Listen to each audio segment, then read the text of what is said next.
Graça e a paz. Dando continuidade ao nosso curso básico de vida cristã, estamos no livro 3, Epístolas Paulinas 1, Carta aos Gálatas, capítulo 10, a liberdade cristã.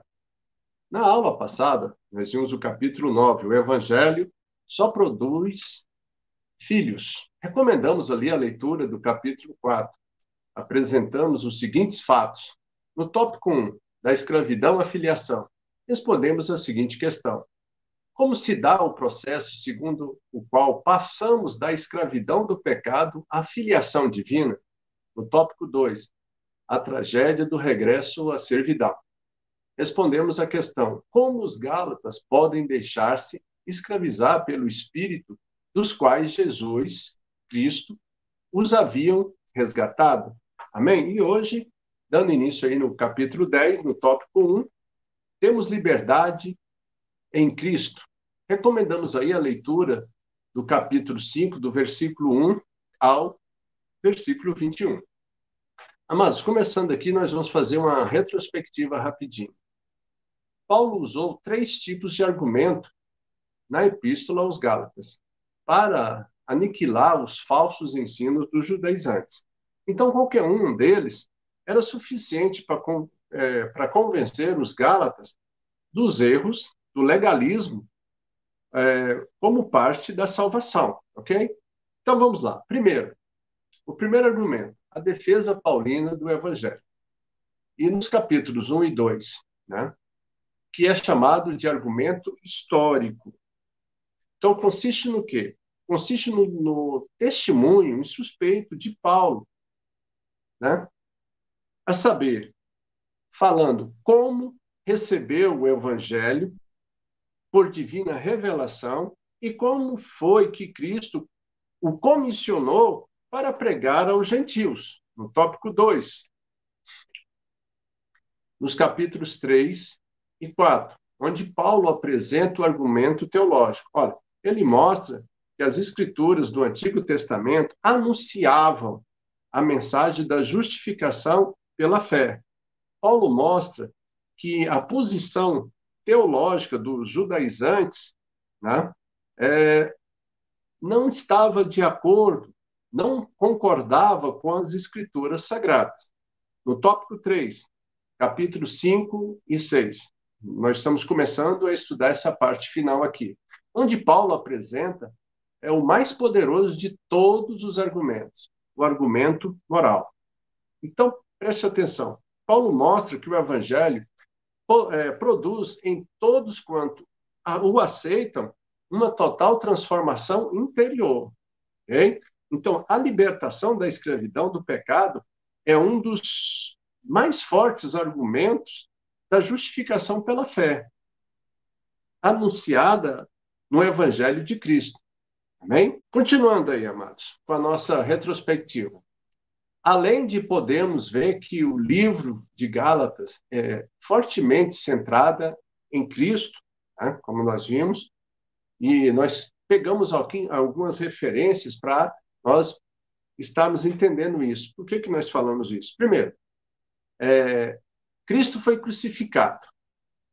Gálatas capítulo 3, versículo 1. Para nos redimir da maldição da lei. Gálatas capítulo 3, versículo 13. E nos desraigar desse mundo perverso.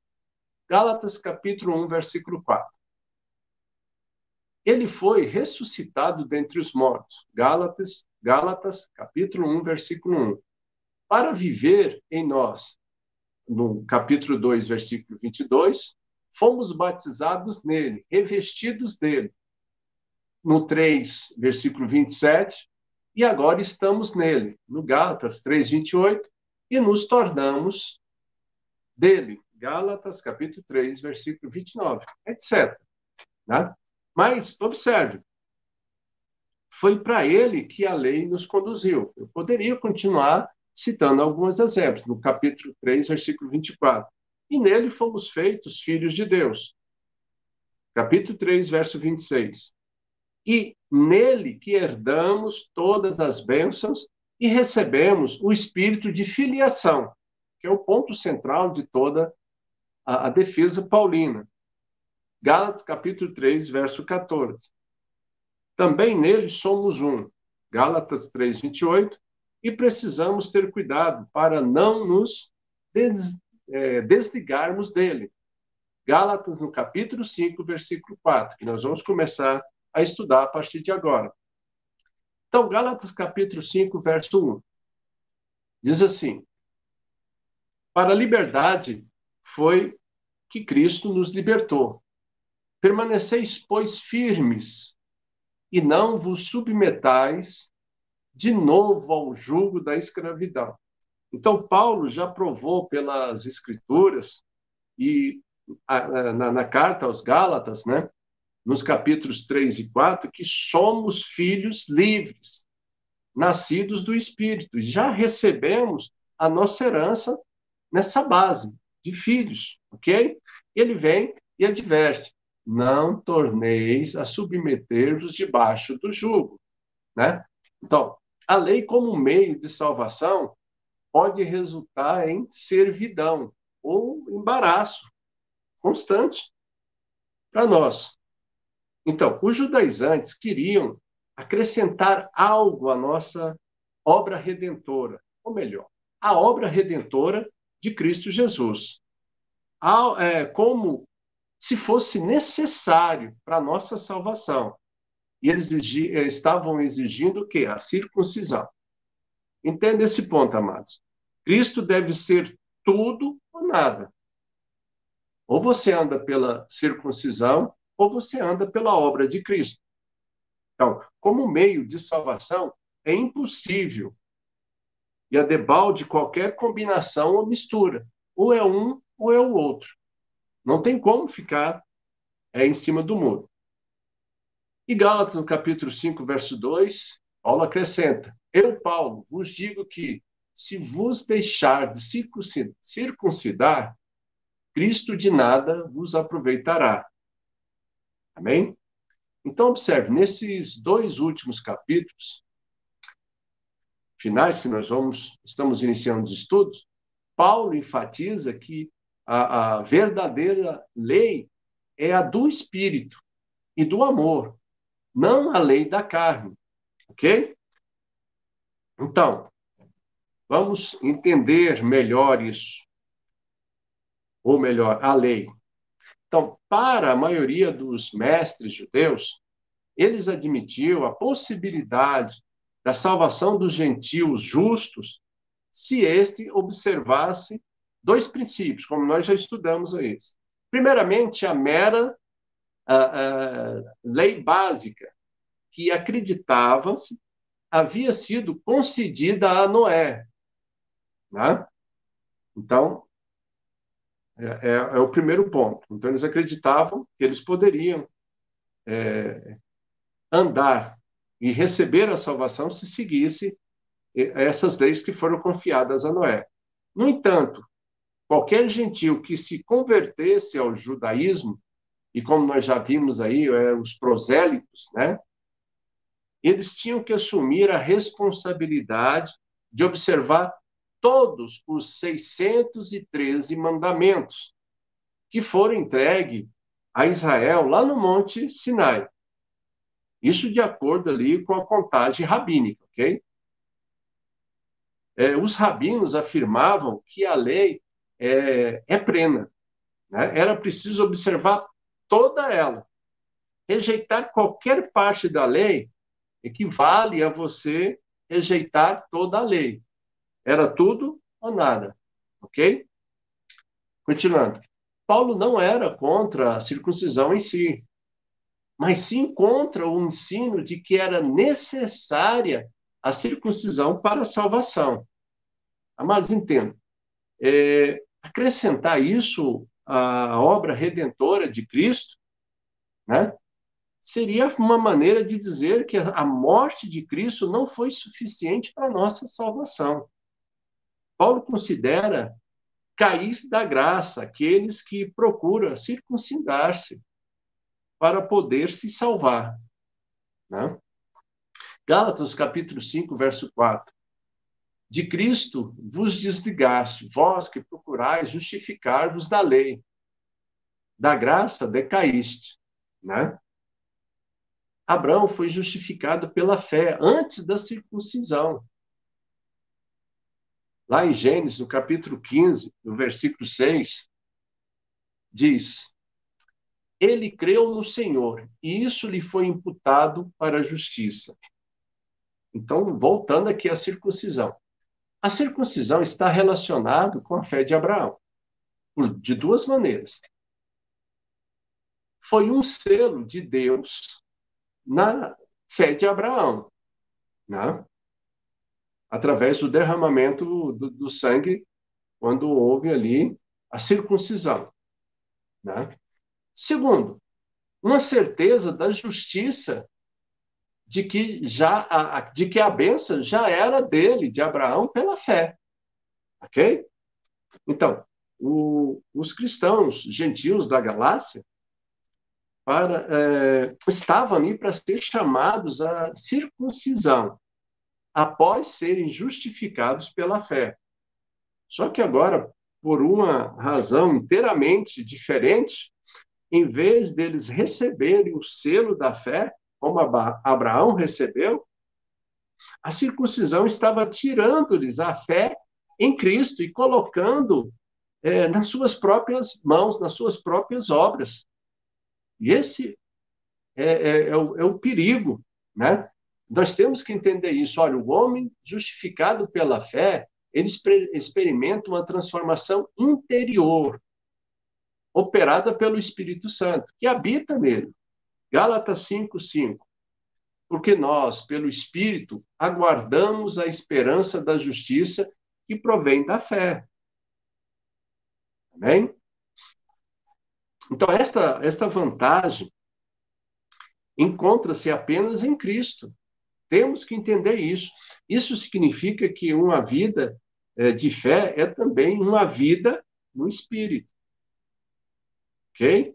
Então, esses crentes que haviam sido circuncidados com meios de justificação, haviam se convertido em devedores para guardar toda a lei.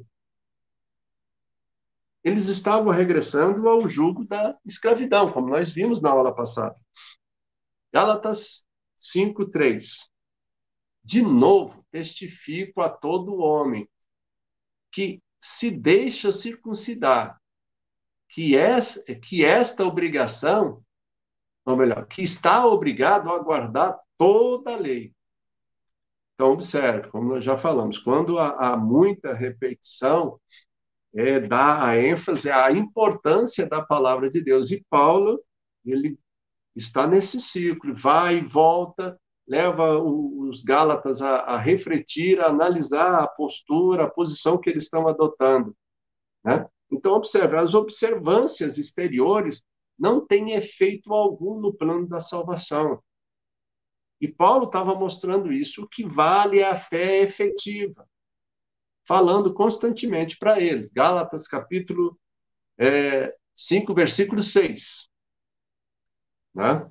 Porque em Cristo Jesus, nem a circuncisão, nem a incircuncisão tem valor algum, mas a fé que atua pelo amor. Amém? Para Paulo, amados, está nítido. O espírito ativo, já no presente, é o poder do reino futuro na vida dos cristãos. Ele os capacita, assim, a experimentar a justiça ou a justificação que será plenamente revelada na volta de Cristo para buscar a igreja. Paulo ressalta que a fé genuína atua pelo amor. Hein? Então, a fé que salva é uma fé que opera. Uma fé que tem obras, uma fé que atua em amor, é uma fé viva que manifesta as obras de Deus. Então, os judaizantes, eles alegavam que eles argumentavam que a ausência da lei levaria à imoralidade e uma vida ímpia. Paulo mostra que isso não é verdade. É possível viver pela fé, uma vida santa, separada. A nossa liberdade em Cristo é uma liberdade para sermos, não para pecarmos, né? Então, ele estava levando eles a essa análise. E Gálatas, capítulo 5, verso 13. Porque vós, irmãos, fostes chamados à liberdade, porém não useis da liberdade para dar ocasião à carne. Sedes antes servos um dos outros. Ok? Observe, amados. Neste versículo, Paulo apresenta duas realidades. Uma negativa e outra positiva. A negativa, dar ocasião à carne. A positiva, servir-vos uns aos outros. Vamos explicar a primeira, dar ocasião à carne. A Bíblia usa o termo carne com três significados. Primeiro, a substância física, a que chamamos carne. Segundo, o corpo humano, ou o homem mortal. Terceiro, a natureza humana, que incita ao pecado. Né? Ok? A segunda, servir-vos uns aos outros pelo amor. Lembramos que Paulo está falando sobre o amor divino, que o Espírito Santo põe em nosso coração. Deus coloca o seu amor em nós como um controle positivo sobre a nossa natureza humana. Né? Qual que é a nossa natureza humana? A carne, que influencia, que é influenciada, que é dirigida pelo pecado. Ok? Então, o amor divino é voltado para Deus, em voluntária submissão, consagração e adoração, sendo ao mesmo tempo altruístico, dedicado aos seus semelhantes. Tá? Nós temos que entender isso daí. Gálatas, capítulo 5, verso 14. Porque toda a lei se cumpre em um só preceito, a saber, amarás o teu próximo como a ti mesmo. Amados, entendam. Este versículo está declarando que este amor, na sua prática, é o cumprimento da lei. Né? Então, isto posto, o Evangelho dá condições ao crente de viver a vida segundo o objetivo, o propósito e o plano divino, que é através do amor. Né? E Paulo diz que toda a lei de Deus se resume neste único ponto: amarás o teu próximo como a ti mesmo. Se você observou, esse é o segundo mandamento que Jesus deixou. O primeiro, amar a Deus sobre todas as coisas e ao teu próximo como a ti mesmo. Amém? Então, entenda a importância desse mandamento.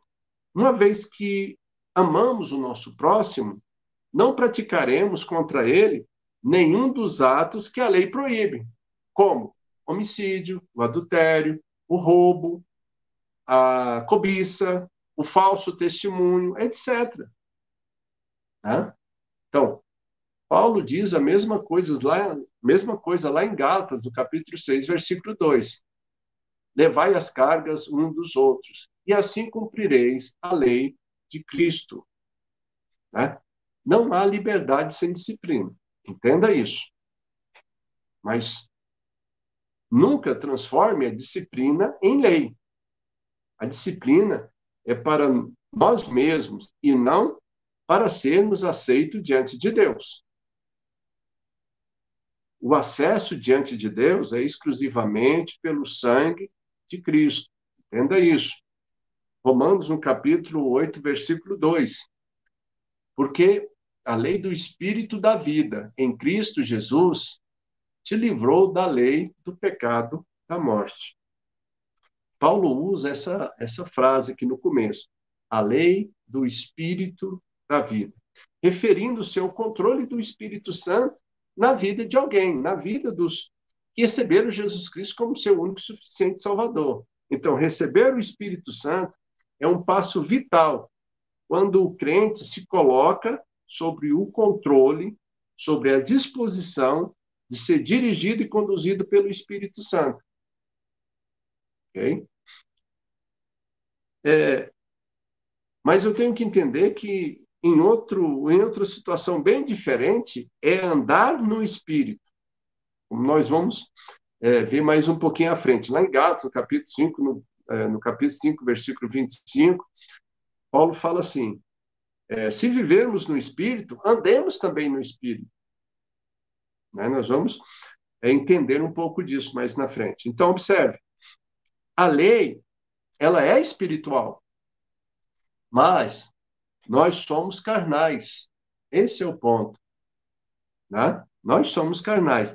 Assim, a lei somente pode ser cumprida quando estamos na esfera correta. Qual que é? A esfera do Espírito. Amém? Então, o Espírito e a lei não são opostas. Ao contrário, amado, o Espírito imprime a lei em nós e nos leva a cumprir. Então, o reconhecimento humilde e sincero da incapacidade e fraqueza de nossa carne é o primeiro passo para a santificação plena. Entenda isso. Vamos analisar. A razão pela qual não vivemos uma vida santa é porque temos uma opinião muito valorizada a nosso respeito, né? Não vemos aqui a nossa limitação, a nossa fraqueza com clareza. Tristemente, precisamos passar por muitos e muitos fracassos até chegarmos ao fim de nós mesmos, né? E passarmos a depender do Espírito. Então, quando chegamos ao fim de nós mesmos, nós conseguimos passar a depender do Espírito. Né? Somente os crentes maduros já descobriram a sua incapacidade de fazer a vontade de Deus. Então, vamos analisar aqui essa passagem e nós já estamos encerrando. O ímpio é cheio da justiça própria. Okay? O novo convertido é cheio de autoconfiança de que pode cumprir a lei de Deus. Mas o homem espiritual, ele é consciente da incapacidade da carne e é perfeitamente consciente da sua fraqueza em cumprir a vontade de Deus. E para nós encerrarmos aqui, Romanos, no capítulo 7, 18, a parte A, que diz assim, porque eu sei que em mim, isso é, na minha carne, não habita bem nenhum. Amém? Então, amados, na próxima aula, né, no tópico 2, o triunfo da vida no Espírito. Aqui nós recomendamos aí a leitura dos capítulos, o resto do capítulo 5 e a leitura do capítulo 6. Tá? Então, na próxima aula, nós estamos encerrando a Epístola Paulina 1, onde nós vimos ali a carta aos Romanos e agora terminando a carta aos Gálatas. Ok? Então, com essas leituras, nós estaremos tentando responder algumas questões. Como? Como poderemos deixar de ser pecadores? Segundo, por que temos que ajudar os outros quando temos os nossos próprios fardos para carregar? Terceiro, o que há na cruz de Cristo que enraivece o mundo e o leva a perseguir aqueles que pregam o Evangelho? E, por fim, o que é o novo nascimento e como podemos nascer de novo? Amém? Então, amados, foi uma jornada de estudos nessas duas cartas. Né? E se você tem alguma dúvida, você possa voltar e fazer a sua revisão, né? Que fica fácil de você ter um entendimento. Porque são cartas, ou seja, são livros pequenos, não são muito grandes, são poucos capítulos e fácil de você fazer a leitura. Né? E às vezes você fazendo a leitura e acompanhando, nos estudos fica fácil de você memorizar. Lembrando novamente, se você gostou, deixa ali o seu like, né? Divulgue o canal aos seus amigos, seus conhecidos, parentes, familiares, né? Vamos fazer o canal crescer e atingir o maior número de pessoas possíveis. O nosso objetivo, como nós já dissemos, é evangelizar. Você usar esses estudos, né, para você levar a palavra de Deus para os seus amigos, né, e familiares. Porque esse é o desígnio que o Senhor nos deu. Ir por todo mundo e pregar o evangelho. E nós contamos com a sua parceria. De você levar, né, de você fazer um estudo programado com essa pessoa que está ali, você está orientando, discutindo, pregando e convidando essa pessoa a conhecer a Cristo. Amém? Que Deus possa estar te abençoando, a semana abençoada e até a próxima terça-feira, em nome de Jesus.